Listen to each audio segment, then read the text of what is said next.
Timnas Indonesia tidak bisa tampil dengan kekuatan utama pada laga uji coba lawan Turkmenistan, tanggal 8 September tahun 2023.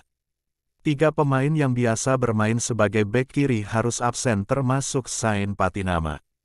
Shin Tae-yong memasukkan Sain Patinama dalam daftar 24 pemain Timnas Indonesia. Hanya saja, pemain 25 tahun dipastikan absen. Sebab, dia mengalami cedera dan tak akan siap untuk bermain bagi skuad Garuda. Cedera yang didapat Patinama jadi kabar buruk bagi Shin Tae-yong. Sebab, tak banyak pilihan yang tersisa di posisi bek kiri. Pratama Arhan akan diplot untuk bermain di Timnas Indonesia U23. Lalu, Yance Sayuri juga mengalami cedera. Tiga pemain yang bisa bermain di posisi bek kiri absen. Lantas, siapa pemain yang bisa dimainkan sebagai bek kiri pada duel Timnas Indonesia lawan Turkmenistan di Stadion Gelora Bung Tomo? Edo Febriansah kemungkinan bakal menjadi pilihan utama Shin Tae-yong untuk posisi bek kiri.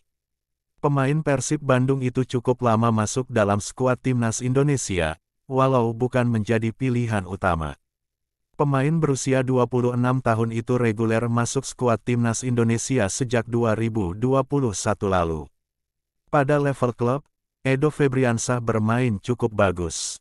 Dia jadi andalan di Persik Kediri, Persita Tangerang, RANS Nusantara, dan Persib Bandung. Belakangan, dia sering dimainkan sebagai winger. Donny Pamungkas juga bisa menjadi opsi untuk posisi bek kiri. Karakter bermainnya hampir sama dengan Edo Febriansah. Pemain asal klub Persija Jakarta juga bisa bermain untuk peran winger atau sebagai wingback. Donny punya kaki kiri yang sangat kuat. Dia juga bisa mengambil eksekusi tendangan bebas. Secara pengalaman, Donny masih kalah dari Edo Febriansah. Donny belum punya kesempatan memainkan laga debut bersama Timnas Indonesia.